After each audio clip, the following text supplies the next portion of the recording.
Alors, on reprend ce troisième cours maintenant de IC01.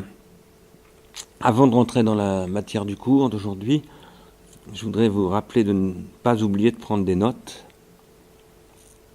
et de relever régulièrement le timecode au moment où vous prenez les notes. Cela vous facilitera ensuite le report de vos notes que vous relirez en les qualifiant au moyen des métacatégories suivantes dont j'ai déjà parlé et en vue de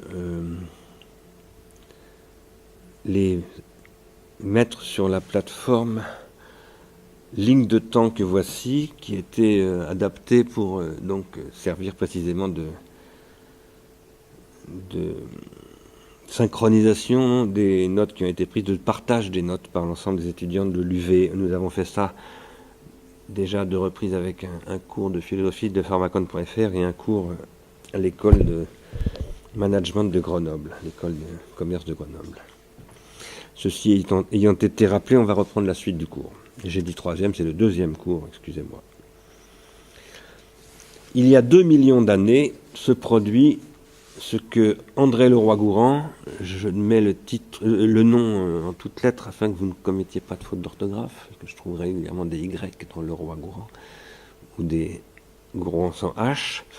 Donc, il y a 2 millions d'années, un peu plus de 2 millions d'années en fait, se produit ce qu'André Leroi-Gourhan appelle, dans un livre qui s'appelle Le geste et la parole, le processus d'extériorisation. Processus d'extériorisation qui signifie que l'horizon organique ou organologique plutôt, les organes de l'être humain se prolongent en dehors du corps humain et sous la forme d'artefacts. En particulier à l'origine de l'hominisation, des artefacts qui consistent en silex taillé. Sur ce graphique, André Leroi-Gourhan compare sur une période qui fait plus de 2 millions d'années l'évolution de la capacité cérébrale des hominidés qui au début ont un cerveau 2 fois moins important que le nôtre, 500 cm3 comme vous voyez ici, à la longueur de tranchant de silex produit par kilo.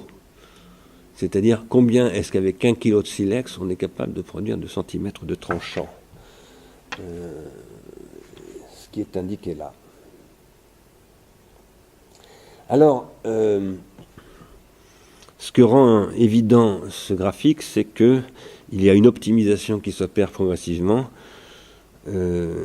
qui montre aussi que le rapport entre l'évolution des capacités cérébrales et l'évolution des capacités techniques est directement corrélé. À partir d'une certaine période, il n'y aura plus cette corrélation. C'est la période du néandertalien, puisque à partir du néandertalien, les capacités cérébrales n'augmenteront plus, et même elles diminueront un peu. Mais en revanche, l'explosion de la diversité technique, non seulement les tranchants de silex, mais toutes sortes d'autres outils, se produira, c'est-à-dire qu'on entrera dans une énorme différenciation des outils taillés et plus généralement des instruments artificiels, des organes artificiels de l'être humain. Donc, Leroi-Gourhan appelle ça le processus d'extériorisation. En fait, ce terme d'extériorisation n'est pas tout à fait satisfaisant. Si on le prend au pied de la lettre, en tout cas, il suppose que ce qui est extériorisé était avant d'être extériorisé à l'intérieur. Et ce n'est évidemment pas le cas. Les silex taillés n'étaient pas d'abord à l'intérieur de l'être humain. Ils sont apparus par une interaction entre l'homme et la matière pour faire apparaître des organes qui n'existaient pas avant. Et ça n'est donc pas une extériorisation à proprement parler, ou pour le dire autrement, on ne peut pas dire que l'homme invente la technique, on pourrait dire que tout à l'inverse, la technique invente l'homme, ou plus exactement, il faut concevoir cela comme un processus de co-invention et de co-détermination de l'homme et de la technique. L'homme n'est homme que dans la mesure où il se met hors de lui, dans ces prothèses. Et avant ce processus d'extériorisation de la vie, qui est ce qu'un grand philosophe et médecin, Georges Canguilhem, a appelé la vie technique, la technicisation de la vie, avant cela, l'homme n'existe pas. C'est pour ça que je dis que c'est moins l'homme qui a inventé la technique que la technique qui a inventé une nouvelle forme de vie, qui a constitué une nouvelle forme de vie, qui est la vie de celui qu'on appelle l'homme. L'homme constitue, de ce point de vue-là, un nouveau stade de l'histoire de la vie. L'homme est un être sans qualité à sa naissance. Toutes les qualités qu'il va avoir, il va devoir les acquérir. C'est ce que dit le mythe de Prométhée et d'Épiméthée. Ici, on voit Prométhée avec son marteau, ici on voit Épiméthée, ici on voit Hermès. On verra tout à l'heure, dans un instant, pourquoi Hermès est là. Le mythe de Prométhée et d'Épiméthée parle d'une certaine manière du processus d'extériorisation au sens de Leroy Gourand, mais dans le langage propre de la Grèce antique et de la Grèce mythologique, c'est un mythe. Et selon ce mythe, l'homme est le fruit d'un oubli. Épiméthée, qui est le titan, Épiméthée c'est le frère jumeau de Prométhée, qui était le titan chargé avec Prométhée par Zeus de façonner les êtres vivants, pas simplement les hommes, tous ceux qui sont des non-immortels, qui ne sont pas des dieux, c'est-à-dire ceux qui sont vivants mais qui sont voués à la disparition.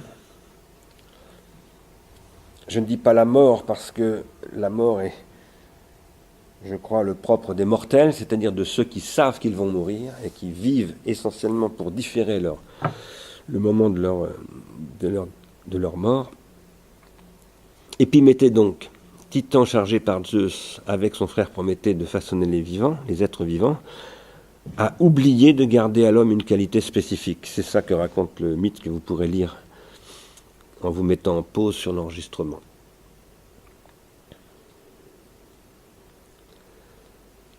Épiméthée avait doté chaque espèce animale d'un avantage,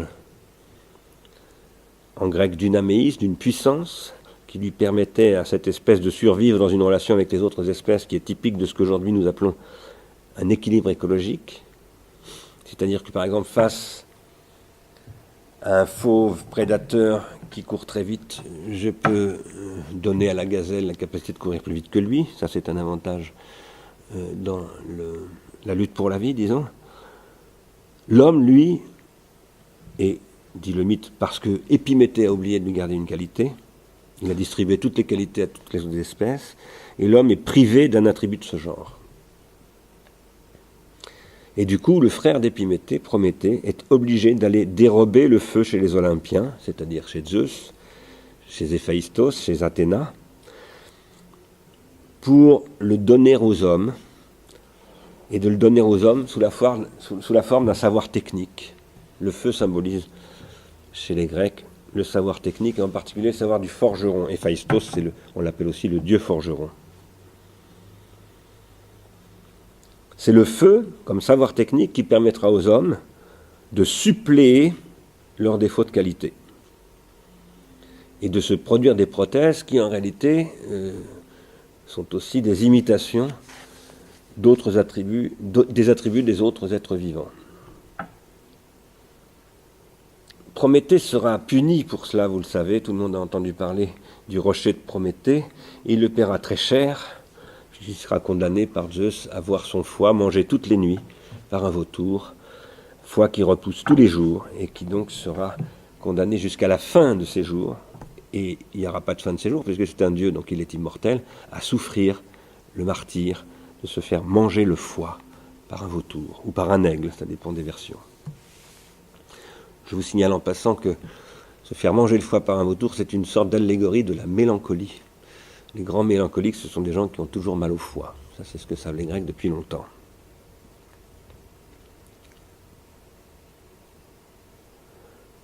Les hommes aussi vont payer très cher le vol du feu par Prométhée.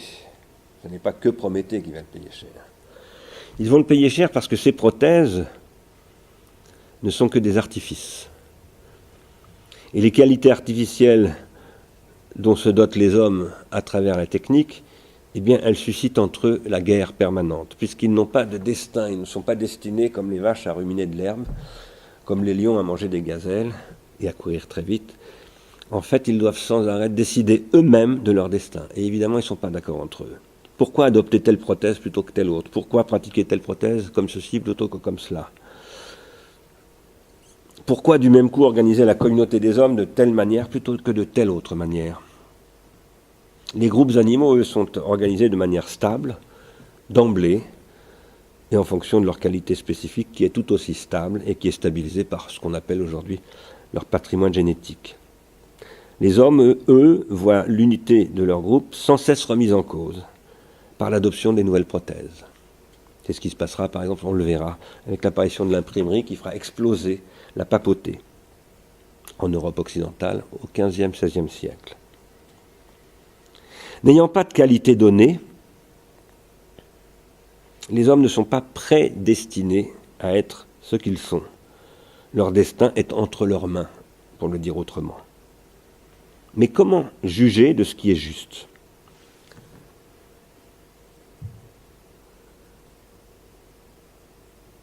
C'est à cette question qu'ouvre finalement le mythe de Prométhée et d'Épiméthée. S'apercevant que les hommes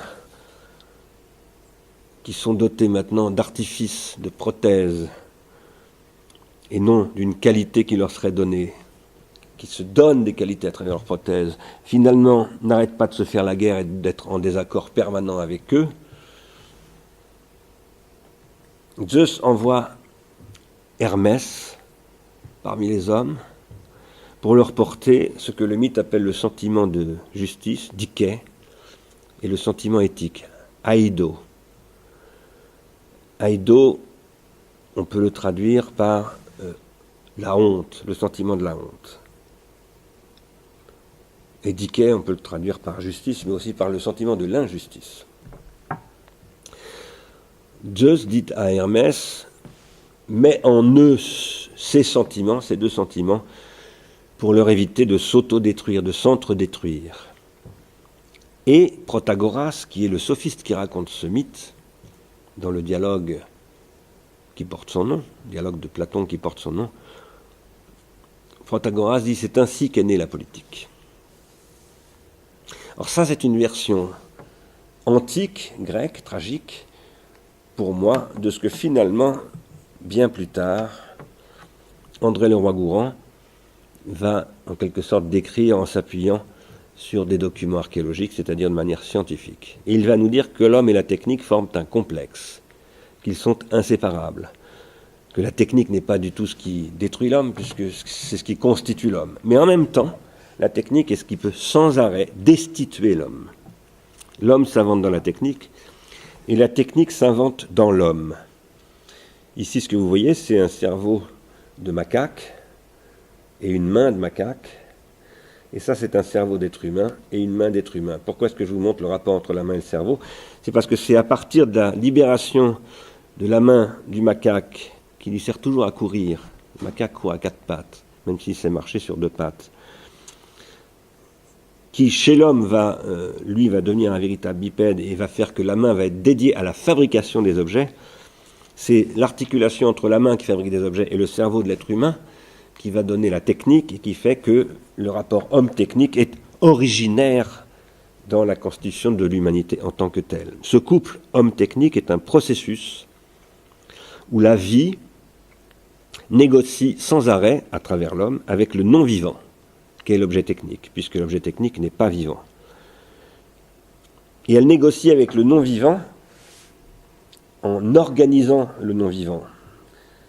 C'est-à-dire de telle manière que l'organisation du non-vivant fasse système, et ce dont il résulte que ce système, qu'on va appeler le système technique, a des lois internes de développement, dont nous verrons plus tard dans un autre cours, où je commenterai les travaux d'un historien, Bertrand Gilles, qu'un système technique est constitué par une solidarité fonctionnelle des organes qui le constituent, et que cette solidarité fonctionnelle constitue, nous le verrons tout à fait à la fin de ce cours, ce que Gilbert Simondon décrit comme un processus d'individuation. Et moi je dis que c'est un processus d'individuation de la technique,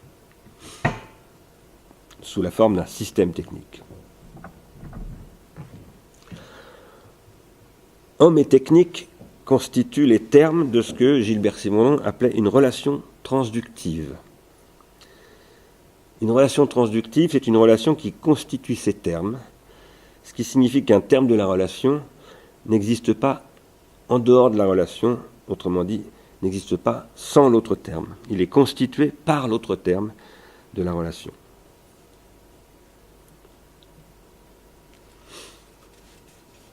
Donc les rapports entre hommes et technique sont transductifs, c'est-à-dire qu'il n'existe pas d'homme sans technique, il n'existe pas de technique sans homme.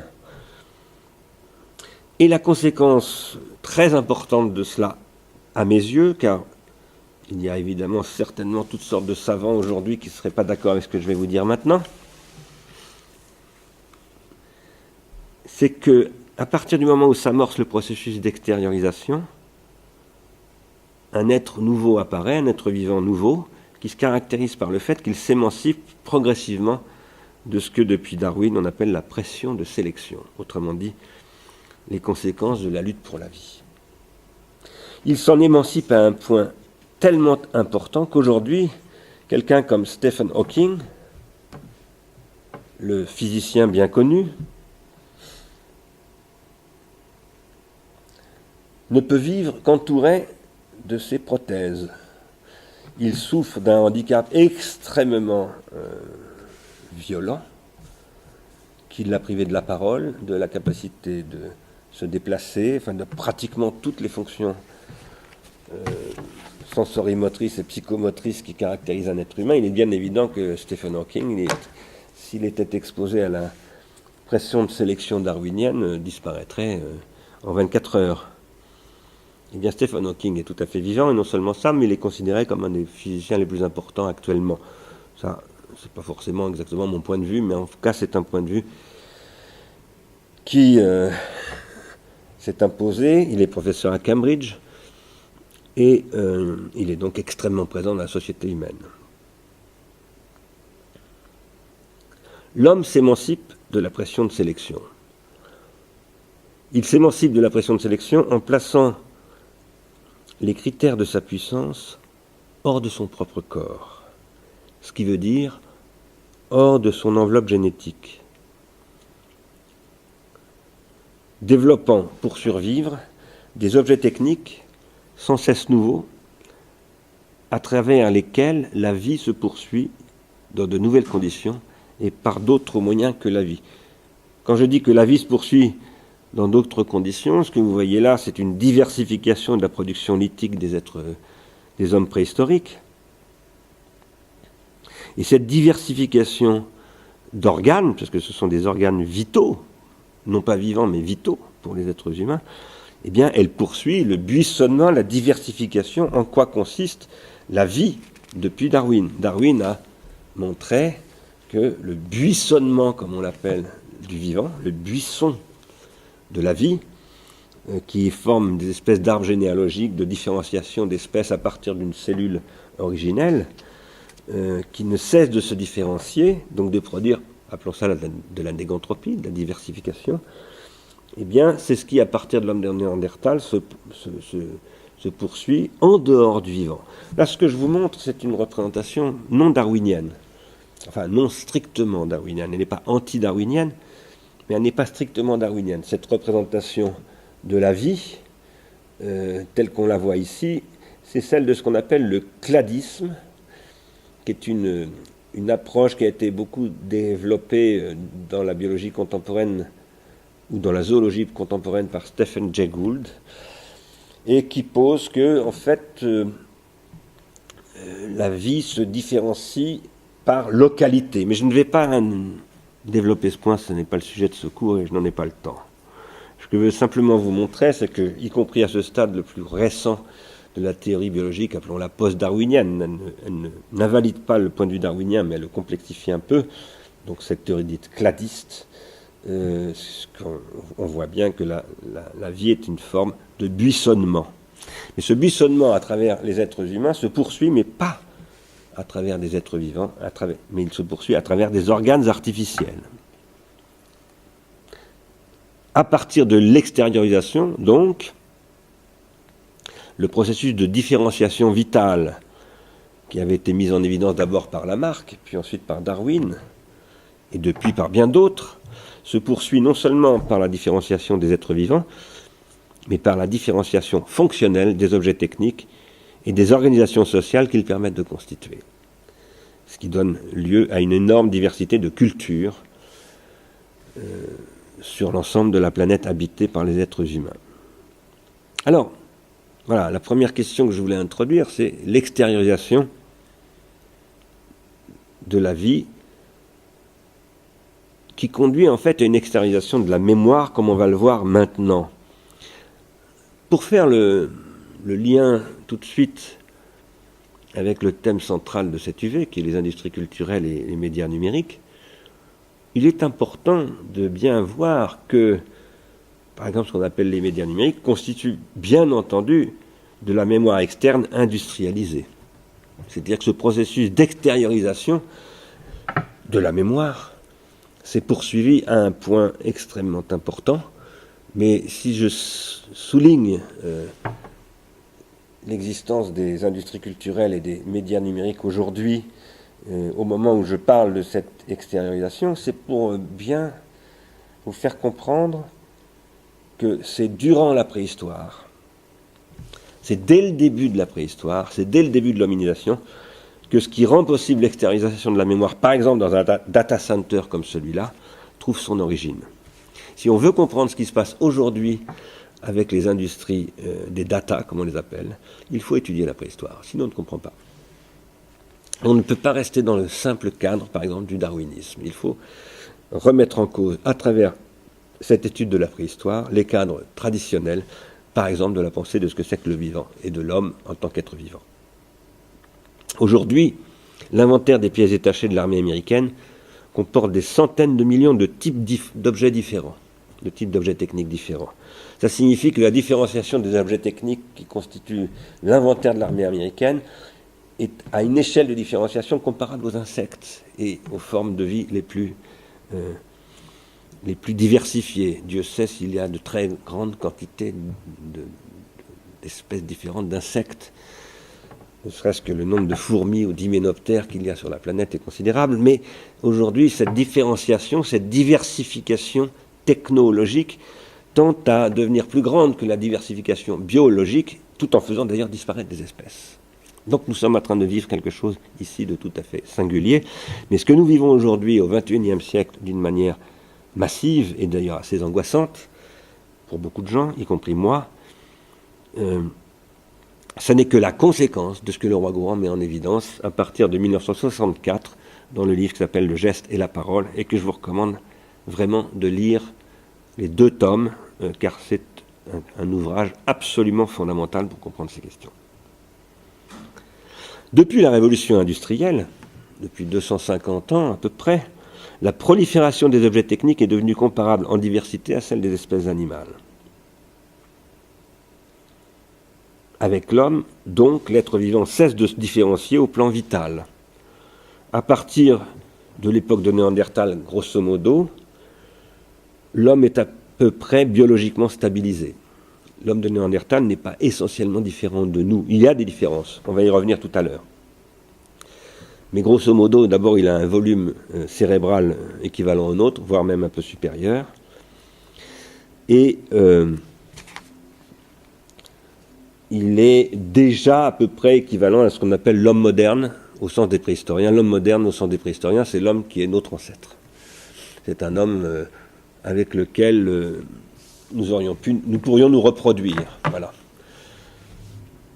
Notre structure génétique, donc, semble s'être stabilisée, grosso modo, à l'époque de Néandertal, c'est-à-dire il y a environ 300 à 200 000 ans. Mais en revanche, entre le premier homme, disons, entre le premier être vivant qui produit des silex taillés, que le roi Gourand dit être le début de l'hominisation, il y a donc environ 3 millions d'années, un peu moins de 3 millions d'années, ou un peu plus, ça dépend des datations. Et l'homme de Néandertal, là, il y a une différenciation génétique extrêmement importante qui consiste dans ce qu'on appelle l'ouverture de l'éventail cortical.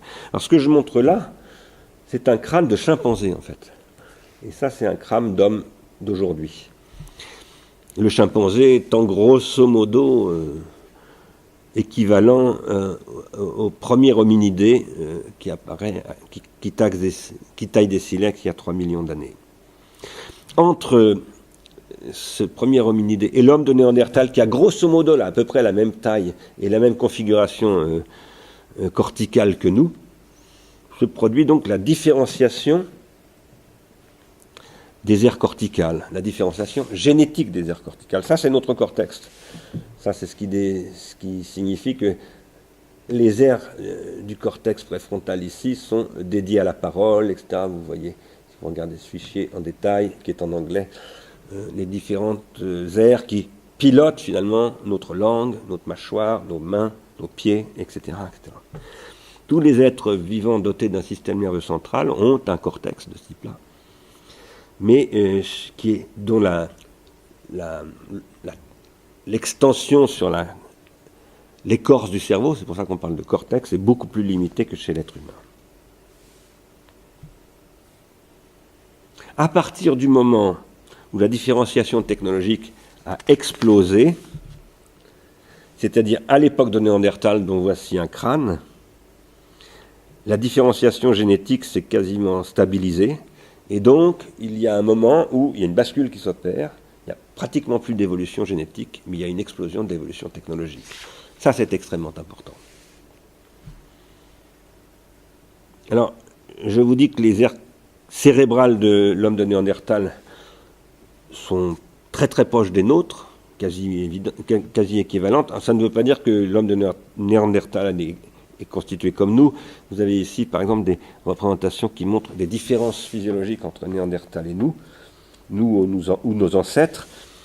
Et ces différences physiologiques ont évidemment, très certainement, aussi quelques conséquences, disons, technologiques, si je puis dire. Quoi qu'il en soit, Néandertal sait déjà fabriquer des centaines de types d'outils différents, extraordinairement évolués d'ailleurs, extraordinairement sophistiqués, si j'ose dire, très raffinés. Et à partir de Néandertal, les systèmes techniques, après Néandertal, vont commencer à durer de moins en moins longtemps.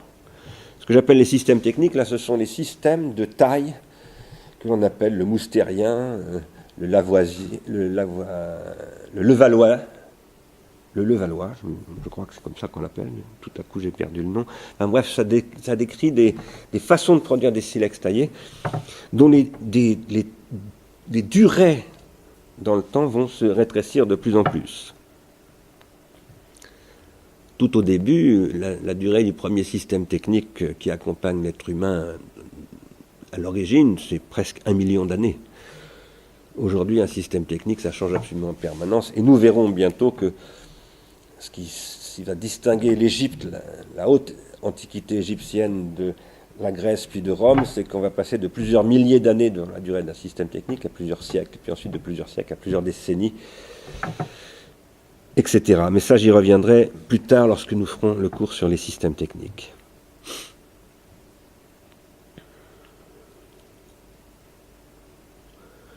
Quoi qu'il en soit, c'est en ce sens-là, au sens où, à un moment donné, l'évolution biologique et organique de l'être humain semble se stabiliser à partir de Néandertal et où les techniques semblent se diversifier de plus en plus vite, que je dis que le processus d'extériorisation apparaît comme étant la poursuite de la vie par d'autres moyens que la vie, c'est-à-dire la différenciation par l'artificiel et non plus par le biologique.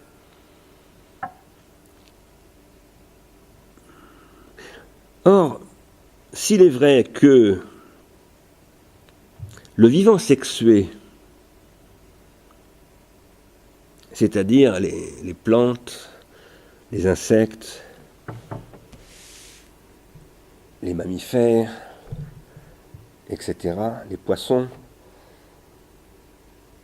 car il y a des formes de vivants qui ne sont pas sexuées. Des protozoaires ne sont pas sexués, ils se produisent par, comme on dit parfois, parthénogenèse, les paramécies par exemple.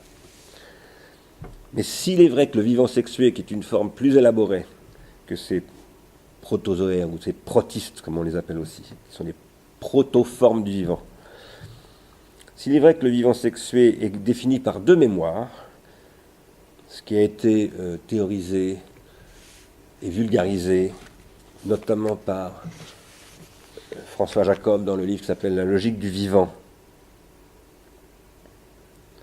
à savoir une mémoire qu'on appelle génétique, la mémoire de l'espèce, aujourd'hui on appelle ça le génome, et d'autre part la mémoire que l'on appelle épigénétique, c'est la mémoire de l'individu, autrement dit sa mémoire nerveuse, la mémoire de son expérience, de ce qu'il apprend, et qu'il met en œuvre pour sa survie, mais qui n'a aucun effet sur la mémoire génétique, c'est-à-dire, autrement dit, que cette expérience qu'il a, il ne la transmet pas à sa descendance, ça ne modifie pas l'enveloppe génétique de son espèce. Avec l'homme apparaît une troisième mémoire. Une troisième mémoire qui n'est ni génétique ni épigénétique et qui résulte du processus même de l'extériorisation dans les outils. Précisons un peu ce point. Tous les animaux dits supérieurs ont une expérience individuelle qui est engrammée dans leur mémoire nerveuse, autrement dit dans leur cerveau, dans leurs synapses, et qui leur permet de s'adapter individuellement à tel ou tel environnement local. Tous les chiens n'ont pas le même comportement, tous les chiens n'ont pas le même caractère, alors ça c'est génétique le caractère, mais le comportement, il peut être modifié par l'expérience.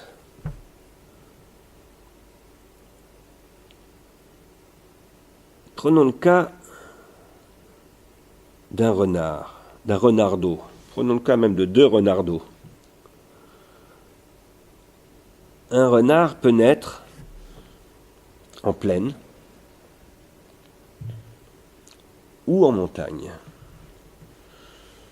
Qu'il naisse en plaine ou en montagne, il a la même enveloppe génétique dans les deux cas. Il a le génome d'un petit renard. Mais s'il naît en montagne, il deviendra prédateur d'un certain type d'animaux, des lapins sauvages, des lièvres, des souris, etc. S'il naît en plaine, il deviendra le prédateur des poules, des poulets et des coqs élevés par les agriculteurs, par les paysans. Et évidemment, il ne s'adaptera donc pas à son milieu de la même manière. Il n'aura pas la même expérience.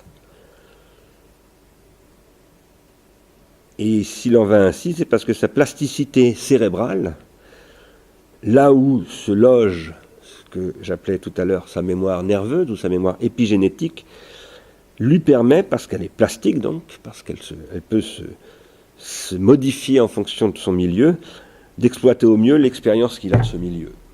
Et donc d'être un renard qui est très très fort pour manger des poulets, sans se faire tuer par un coup de fusil du paysan ou se faire attraper par un piège à loup, ou bien capable de chasser en montagne, là où par exemple il y a des loups qui sont des concurrents et voire des prédateurs pour lui. C'est parce qu'il y a une plasticité cérébrale de ce qu'on appelle la mémoire nerveuse qu'il est aussi capable de dresser. Un renard, c'est pas facile, mais on y arrive. J'ai connu quelqu'un qui avait un fennec, c'est un renard du désert, le fennec. Et c'est pour ça que le loup a pu se transformer en chien, c'est-à-dire devenir un animal domestique. Quoi qu'il en soit, le renard ou la renarde sont incapables de transmettre leur expérience du milieu à leurs petits. Et c'est pourquoi cette expérience qu'ils ont du milieu ne deviendra jamais une connaissance de leur milieu. La connaissance, c'est ce qui se transmet de génération en génération. Il n'y a pas de cumulativité de l'expérience individuelle chez les animaux. Et il en va ainsi parce que les espèces n'héritant pas de l'expérience des individus qui les composent, c'est au contraire la possibilité de transmettre l'expérience individuelle que rend possible le processus d'extériorisation. S'il n'y a pas de cumulativité chez les animaux, au contraire, l'extériorisation rend possible cette cumulativité chez les êtres humains. C'est ce que j'appelle cette troisième mémoire. Comme le montre Gerald Moore, qui est un philosophe anglais avec qui je travaille maintenant, ce que je vous dis là est à l'arrière-plan de ce livre de Kim Sterelny, The Evolved Apprentice, How Evolution Made Humans Unique. Et c'est ce qui constitue l'apparition de ce qu'on appelle la culture. À partir de l'être dit humain, c'est-à-dire à partir de l'être qui se développe par la production d'outils, qui se dote d'organes sans arrêt nouveaux,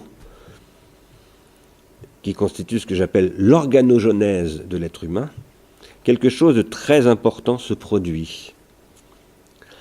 À savoir que l'essentiel de l'expérience individuelle va se concentrer précisément dans le rapport à l'outil et dans l'outil lui-même, et va devenir l'essentiel de la question de la survie de l'individu comme du groupe. Ce qui signifie que l'outil va devenir l'organe de prédation et de défense. Ça veut dire que l'organe de prédation et de défense est un organe artificiel, qui n'est donc plus du tout produit par la dynamique biologique, et donc qui ne peut pas relever du darwinisme. La survie de l'espèce est liée à la capacité du groupe et des individus qui composent ce groupe à produire des organes, des outils qui vont constituer l'expérience de la survie et de la mort. Sachant que l'outil peut être un outil guerrier, mais aussi un outil de travail. Et ce que je décris là, c'est en fait aussi l'apparition du travail. Aucun renard ou aucun animal ne travaille à produire ses organes. L'apparition du travail, c'est l'apparition de la production organogénétique des outils.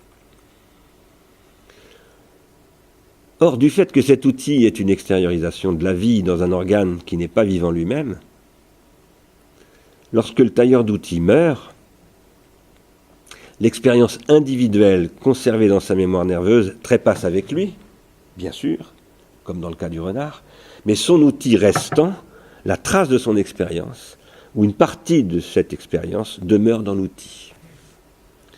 Ce qui veut dire que l'outil devient une surface de mémoire collective. Et en récupérant son outil, son descendant hérite d'une partie de l'expérience de son ascendant.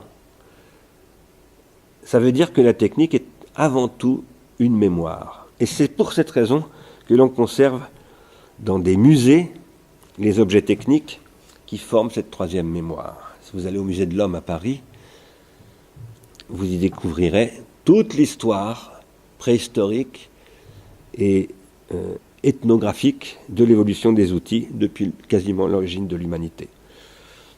Ça s'arrête au néolithique, puisqu'ensuite ce sont les musées de l'Antiquité, puis les musées de l'époque historique qui prennent le relais.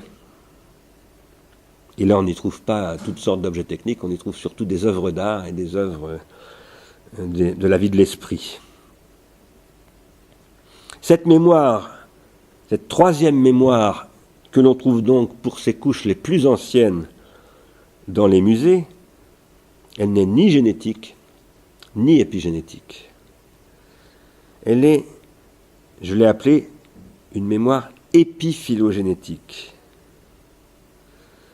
Étant le fruit d'une expérience, elle est d'origine épigénétique, comme on dit, c'est-à-dire le fruit de la mémoire nerveuse de l'individu.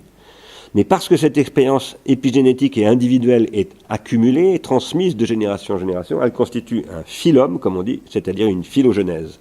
Et c'est pour ça que je l'ai appelée l'épiphylogenèse. L'épiphylogenèse est à la fois épigénétique et phylogénétique. Et ça veut dire que la mémoire technique rend possible une transmission et un héritage, un phylum qui ouvre la possibilité d'une culture. Ceci commence il y a 3 millions d'années environ. Je ne suis pas en train de dire qu'un silex taillé est fait pour garder la mémoire. Un silex taillé est fait pour découper de la viande, découper du bois, travailler toutes sortes de matériaux. Mais il garde la mémoire de fait. cependant, ils gardent une mémoire sensorimotrice et non pas une mémoire que j'appellerais à proprement parler mentale. Ce n'est qu'à partir du Paléolithique supérieur, dont voici une des grottes, c'est la grotte de Lascaux, que se produit une extériorisation des contenus mentaux qui fait que tout à coup les supports techniques nous permettent de voir ce que voyaient les gens, par exemple, qui ont peint ces vaches et ces animaux sur le plafond de cette grotte. C'est aussi au Paléolithique supérieur, probablement vers la fin du Paléolithique supérieur, qu'apparaissent sans doute les premiers systèmes de comptage. Ça, c'est un objet préhistorique, un os de renne qui apparemment est un instrument qui sert à compter. Au néolithique, c'est-à-dire il y a 10 000 ans, apparaissent, à proprement parler, des mnémotechniques qui vont conduire à l'écriture. L'écriture qui est avant tout un système de numération. Il me manque un transparent, c'est bien dommage. Le voici, je les ai mis dans le mauvais ordre. Ça, c'est le système de numération de l'Égypte, enfin de l'époque des hiéroglyphes égyptiens. Et ces techniques-là, depuis le néolithique, qui vont devenir des systèmes de comptage, des systèmes d'écriture, deviennent véritablement des techniques conçues pour garder la mémoire. La finalité de ces techniques, c'est véritablement de garder la mémoire. Donc les objets techniques taillés ne sont pas faits pour garder la mémoire, mais ils les gardent de fait. La preuve qu'ils gardent la mémoire de fait, c'est que, bien justement, les archéologues, qu'est-ce qu'ils font ? Ils fouillent, comme on dit. Ils retrouvent des traces techniques de toutes sortes, et ces traces techniques, même si elles ne sont pas faites pour garder la mémoire, sont évidemment des supports de mémoire, puisqu'à partir d'elles, on reconstitue des modes de vie. C'est à travers ces traces techniques que les archéologues et les préhistoriens reconstituent le savoir des hommes les plus archaïques, à travers ce qu'on appelle la technologie expérimentale, que j'ai moi-même pratiquée d'ailleurs dans un laboratoire qui était le laboratoire de Leroy-Gourhan, à travers laquelle, grâce à des supports comme des silex taillés, des restes divers et variés, architecturaux, d'objets visuels, etc. On reconstitue des modes de vie comme ce que font là ces archéologues, et on arrive à reconstituer des caractéristiques organisationnelles des sociétés. Les objets techniques étant donc des supports de mémoire qui guident la reconstitution de l'usage, et finalement, au bout du compte, on réaccède à l'expérience des hommes qui possédaient ces objets. Parce que ces objets sont des supports de mémoire, même s'ils n'ont pas, comme les supports de mémoire proto-historiques, de l'Antiquité, d'après le néolithique, ou historique de l'Antiquité égyptienne et grecque, à partir de laquelle apparaissent les premiers historiens, ils n'ont pas, évidemment, ces objets, ils ne nous racontent pas comment vivaient les Grecs ou comment vivaient les Égyptiens. Alors que les écritures nous permettent, on va le voir tout à l'heure, de reconstituer les modes de vie, beaucoup plus précisément, évidemment, de ces sociétés qui, du coup, se trouvent beaucoup plus proches de nous. Les objets usuels de l'époque préhistorique sont des transmetteurs de mémoire, même lorsqu'ils n'ont pas été fabriqués dans ce but, donc, et par le seul fait qu'ils résultent du processus d'extériorisation du vivant dans de l'inorganique organisé, dans des organes techniques qui, parce qu'ils ne sont pas organiques, ne se détruisent pas. Tout ce qui est organique disparaît. Nous disparaîtrons. Quand nous serons morts, notre peau, notre cerveau et même notre squelette progressivement deviendra de la pierre, c'est-à-dire du fossile, à moins d'être totalement désagrégé.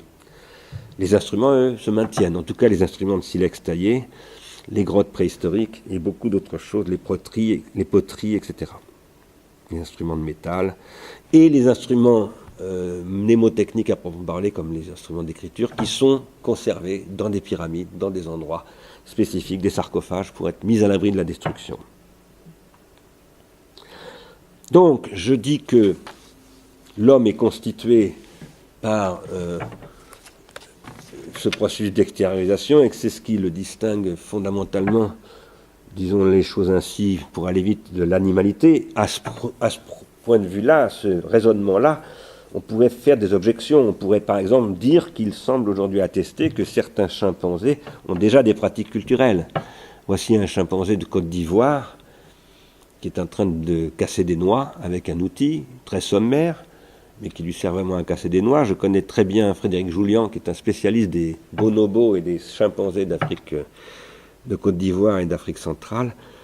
Il y a des cultures chez les singes, chez ces singes-là, bonobos et chimpanzés. Mais moi, cette remarque ne me gêne pas du tout.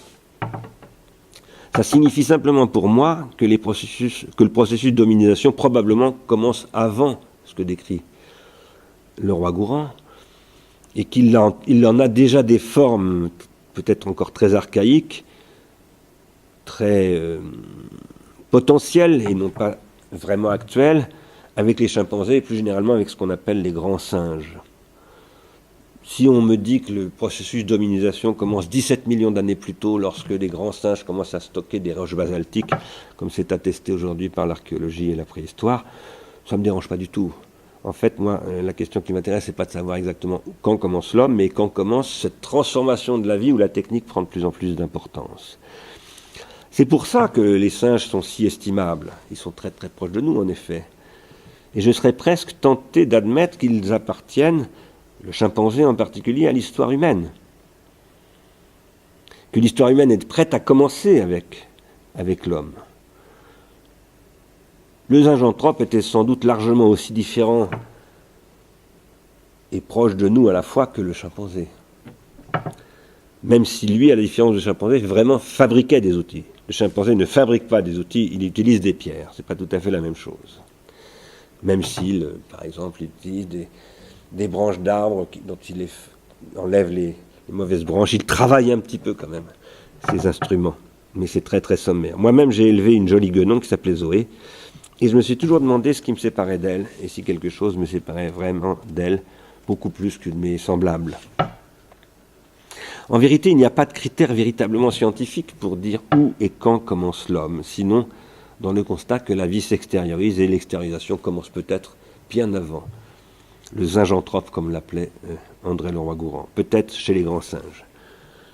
Chaque fois que nous disons « voilà où l'homme commence », c'est parce que nous avons en vue une certaine idée de là où il devrait finir. La manière dont nous définissons le début de l'homme, c'est la manière dont nous imaginons la fin de l'homme, là où il ne serait plus l'homme. C'est d'ailleurs pour cela qu'il y a eu une grande querelle entre les anthropologues européens et un anthropologue américain qui s'appelle Binford, qui disait que l'homme ne commence qu'il y a 40 000 ans, en gros à l'époque du Paléolithique supérieur. Et les Européens ont répondu, mais c'est parce qu'il est américain qu'il dit ça, et les hommes apparaissent en Amérique du Nord il y a 40 000 ans. Bon, laissons de côté ce sujet. Ce que je veux simplement dire, c'est que la représentation que nous faisons de l'origine de l'homme est toujours en creux l'idée que nous nous faisons de l'avenir de l'homme. Que l'avenir de l'homme soit dans l'innocence si maligne et maline du singe est une idée qui me plaît beaucoup, personnellement. Je trouve qu'il serait magnifique que nous soyons encore capables d'hériter de cette innocence. Cela étant, demandons-nous pourquoi nous hésitons moins à marcher sur une fourmi ou sur une mouche que sur une souris. Et pourquoi nous nous sentons moins proches d'une souris que d'un chat, moins proches d'un chat que d'un singe, et moins proches d'un singe que d'un enfant, car après tout ça, ce sont des êtres vivants. Je crois que ça vient du fait que je partage toujours plus de mémoire avec ces êtres. J'ai beaucoup plus de mémoire en commun avec un enfant, moins avec un singe, encore beaucoup moins avec un chat, et très peu avec une fourmi. Et c'est aussi pourquoi peut-être je suis plus attaché à ma famille qu'à un étranger. J'ai beaucoup plus de mémoire commune avec les gens de ma famille qu'avec ceux qui me sont étrangers. Et donc ça nous rend très proches.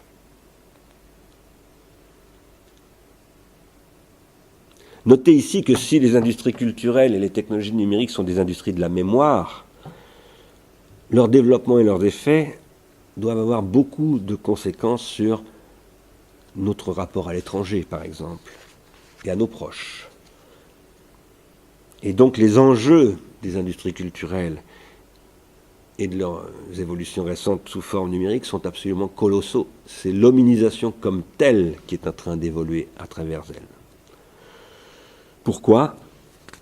Eh bien parce que la culture n'est rien d'autre que la capacité d'hériter collectivement de l'expérience de nos ancêtres. C'est ce que raconte ce film que je vous recommande de regarder, d'Alain Resnais, qui s'appelle « Toute la mémoire du monde » et qui est un film sur la Bibliothèque nationale d'avant la grande la Bibliothèque nationale de France. Là, c'est un film sur la bibliothèque de la rue de Richelieu qui est absolument extraordinaire, où on voit à quel point Alain Resnais est obsédé par la question de la mémoire. On retrouve la question de la mémoire dans quasiment tous les films de Resnais, mais là on le trouve sur l'institution mnésique, si je puis dire, ou mémorielle qu'est la bibliothèque qu'on appelle aujourd'hui nationale, mais qui s'appelait d'abord la bibliothèque royale et qui fut fondée par François Ier. Tout ça a été compris depuis longtemps, le fait que la culture soit basée sur notre capacité d'hériter collectivement de l'expérience de nos ancêtres. Mais ce qui a été moins compris, c'est que la technique en tant que troisième mémoire vitale est la condition de cette transmission. Et que par conséquent, la technique n'est pas du tout l'opposé de la culture, c'en est la possibilité même. C'est pourquoi il est quand même très étrange de voir très souvent opposer à notre époque la technique et la culture. Alors c'est étrange, mais il y a des raisons à cela. Nous allons étudier ces raisons en détail, y compris parce que moi-même je défendrai dans ce cours l'idée qu'aujourd'hui la culture est très menacée par la technique contemporaine. Nous verrons qu'en fait la technique est un pharmacone, un poison et un remède, et que par conséquent elle peut toujours devenir le contraire de ce qu'elle peut être, à savoir la possibilité de développer ce que l'on appelle une culture. D'autre part, nous verrons que les moments dans lesquels la technique peut sembler s'opposer tout à coup à ce pourquoi elle est faite, si l'on en croit ce que j'ai dit jusqu'à maintenant, à savoir constitue une accumulation d'expériences et de mémoires qui forment la culture, si cette opposition est possible, c'est parce que la technique, en se transformant, produit en permanence des phénomènes que l'historien Bertrand Gilles appelle des désajustements entre le système technique et les systèmes sociaux. Et en particulier à partir de la révolution industrielle, où l'évolution du système technique s'accélère de plus en plus, et où les sociétés, les systèmes sociaux, ont de plus en plus de difficultés à s'approprier ces évolutions techniques. Nous verrons aussi que la philosophie, à son origine, à l'époque de Platon, finalement, constituera une opposition entre la technique et le savoir qui rendra la philosophie, presque jusqu'au XXe siècle, absolument incapable de penser la technique. Le premier qui posera vraiment la question de la technique, pour la penser, c'est Karl Marx au XIXe siècle, mais il n'ira d'abord pas extrêmement loin dans cette pensée. Et deuxièmement, l'immensité de la philosophie restera, y compris jusqu'à aujourd'hui encore, dans une conception très archaïque, très insatisfaisante du rôle de la technique dans la formation des savoirs. Platon, pour des raisons qui sont liées au conflit entre les philosophes et les sophistes, aura tendance à poser qu'un savoir véritable n'est pas un savoir technique, et que le savoir technique est toujours un leurre, une sorte de poison. Moi, j'essaierai de vous montrer qu'au contraire, la technique est toujours la condition de possibilité de toute forme de savoir, à commencer par la philosophie, qui à son origine est aussi la science, puisqu'à l'époque de Platon, un philosophe c'est un mathématicien, c'est un physicien, c'est un scientifique.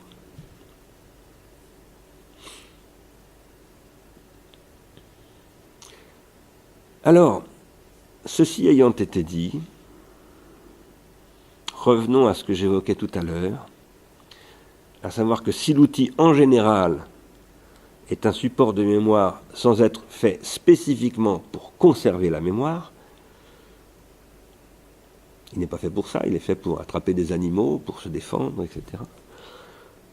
En revanche, à partir du Paléolithique supérieur, de nouvelles techniques apparaissent qui ont proprement pour finalité de mémoriser l'expérience. Par exemple, ceci, qui est un shuringa et qui est un support mnémotechnique qui sert aux sorciers dans les sociétés chamaniques d'aide-mémoire en quelque sorte. Ça lui sert de guide pour raconter un mythe. C'est pour ça que André Leroi-Gourhan appelle ça un mythogramme. Les shuringas, ce sont des objets qu'on trouve dans les sociétés comme par exemple les sociétés aborigènes en Australie. L'émergence de ces mnémotechniques, qui s'étend sur plusieurs millénaires, constitue un événement considérable,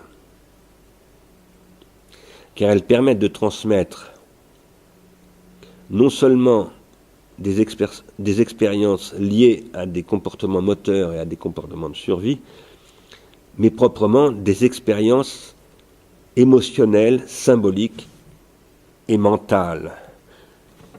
Tout d'abord à travers des représentations visuelles, picturales, puis à partir du néolithique, à travers de véritables argumentations qui vont se constituer, qui vont former de véritables visions du monde, comme à travers cette fameuse écriture du Code d'Hammurabi, qui est ce qui décrit un véritable mode de vie qui remonte à 2000 ans avant Jésus-Christ,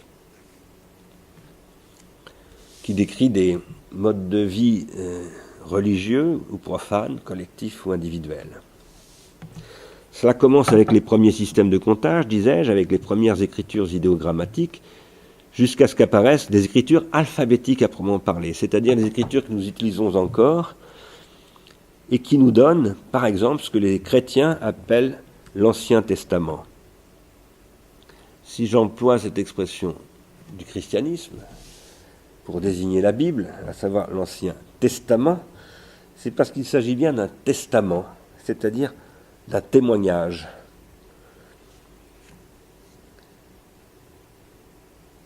Et ces écrits alphabétiques, ici en hébreu, nous permettent d'accéder à la mémoire des Hébreux, mais aussi des Grecs anciens, comme dans cette écriture lapidaire, qui sont les pères du savoir rationnel et de la philosophie, et qui nous permettent d'accéder à ces savoirs, à la limite, comme si nous y étions. Je veux dire par là que lorsque nous lisons un dialogue de Platon, tel La République, qui est un dialogue entre Socrate et Glaucon, lorsque nous le lisons, ce dialogue, nous avons l'impression d'être en très forte familiarité avec les Grecs. Nous nous y voyons véritablement. Nous nous représentons Socrate, Glaucon et tous ceux avec qui ils vivent, et nous sommes absolument frappés par l'extraordinaire convergence entre nos préoccupations et celles de ces Grecs qui nous paraissent être extrêmement modernes et encore tout à fait actuelles. C'est pour ça que nous étudions toujours Platon à l'école d'ailleurs. Les questions dont il nous parle nous intéressent encore et nous concernent autant que les jeunes Athéniens auxquels s'adressait Socrate. Qu'est-ce qui rend possible une telle proximité à travers tant de siècles? 25 siècles nous en séparent.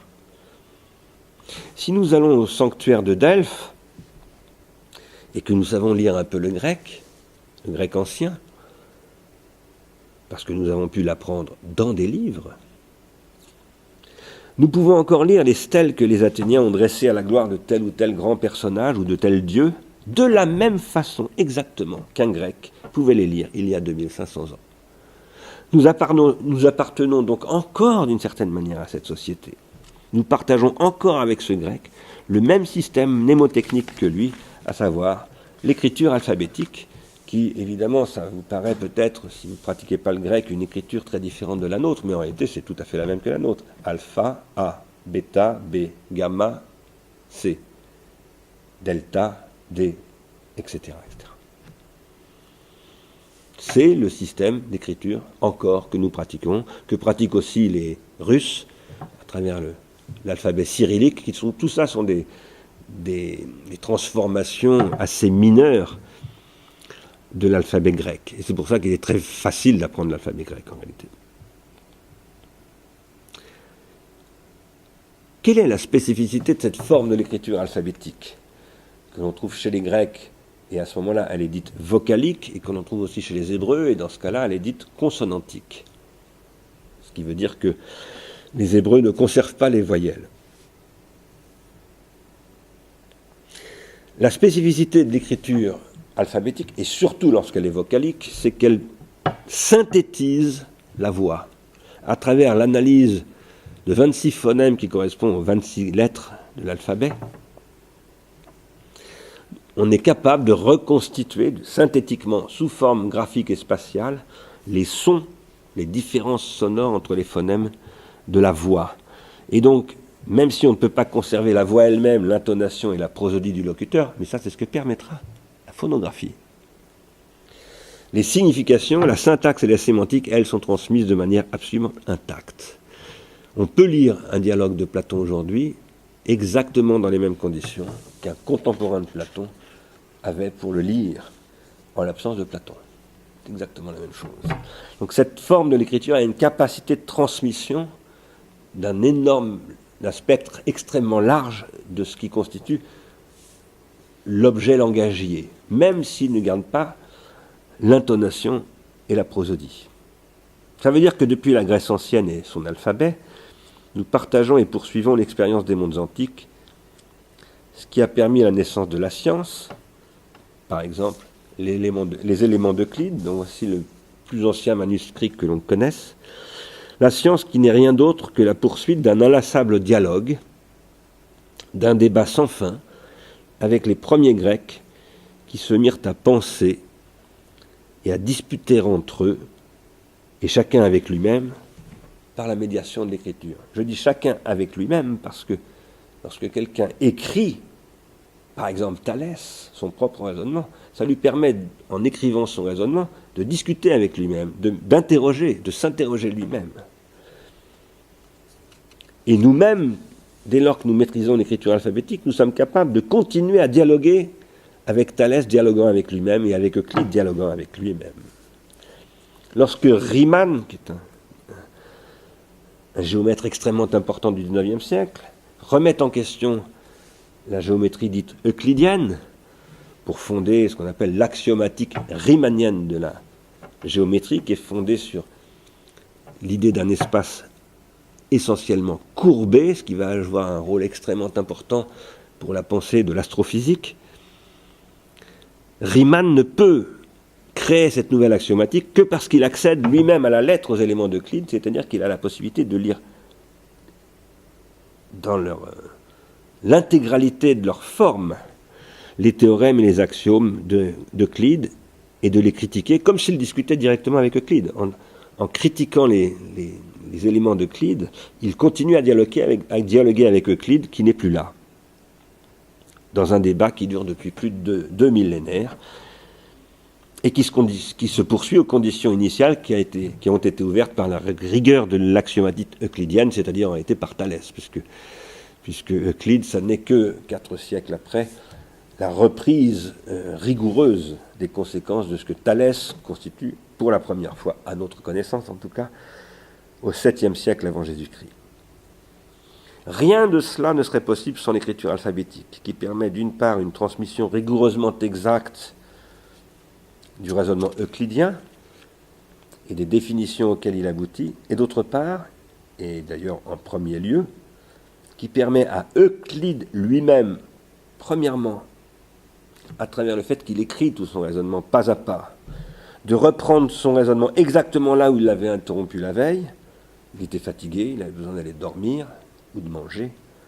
Il s'est interrompu, il a dormi, il a rêvé. Et le lendemain matin, quand il se remet au travail, il retrouve sa pensée exactement là où elle s'était arrêtée. S'il ne l'avait pas écrite, il aurait tout perdu. Là, il ne perd rien du chemin parcouru, un petit peu comme on le voit dans les éléments ici, qui avancent pas à pas.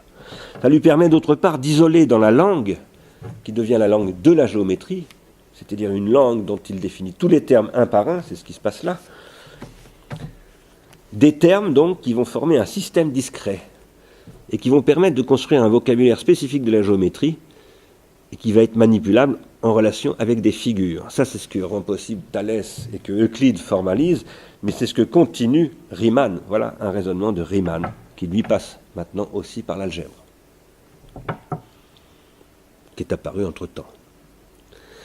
Non seulement l'écriture alphabétique nous permet aujourd'hui encore d'accéder au raisonnement d'Euclide, et en quelque sorte, si je puis dire, de traverser le mur du temps, mais elle permet à Euclide lui-même, à son époque, et à Thalès avant Euclide, de surmonter les limites de sa propre mémoire, et d'autre part de construire son raisonnement en fixant rigoureusement les termes de son axiomatique pas à pas. C'est-à-dire qu'il n'avance jamais s'il apporte une nouvelle terminologie sans utiliser les termes antérieurs pour définir le nouveau terme et à partir de là produire, par exemple, soit un axiome, soit un théorème. Autrement dit, le support technique de mémoire n'est pas ici un simple moyen de transmission du savoir, je parle de l'écriture alphabétique, il constitue la possibilité même de l'élaboration du savoir. Ce n'est donc pas la technique un opposé du savoir, c'est sa condition. C'est Jacques Derrida qui a porté pour la première fois au niveau philosophique la question de la trace technique du savoir et qu'il appelait lui alors dans ce livre le supplément, en exploitant les conditions de ce qu'il nomme en 1967 une grammatologie. Derrida s'inspirait en fait dans ce livre d'un autre ouvrage qu'il avait lu une dizaine d'années plus tôt, une quinzaine d'années plus tôt même, à savoir un ouvrage de Edmond Husserl qui s'appelle L'origine de la géométrie, dans lequel, dans cet ouvrage que je vous recommande de lire, même s'il est très très difficile à lire, mais il se lit rapidement puisqu'il ne fait que 40 pages, dans lequel Husserl montre pourquoi l'écriture est la condition de possibilité de tout raisonnement rationnel, apodictique, autrement dit, démonstratif. Il le dit de manière beaucoup plus précise que moi et de manière beaucoup plus convaincante, évidemment. Au-delà d'une réflexion sur l'écriture, il s'agit de la question beaucoup plus générale du statut de la technique dans le fait humain. En tout cas, c'est ce que j'essaie, moi, de montrer dans mon travail. Et c'est aussi le rôle du support comme technique qu'étudie ce que je nomme, et j'en parlerai un peu à la fin de ce cours, l'organologie générale. Voilà, on s'arrête là pour aujourd'hui.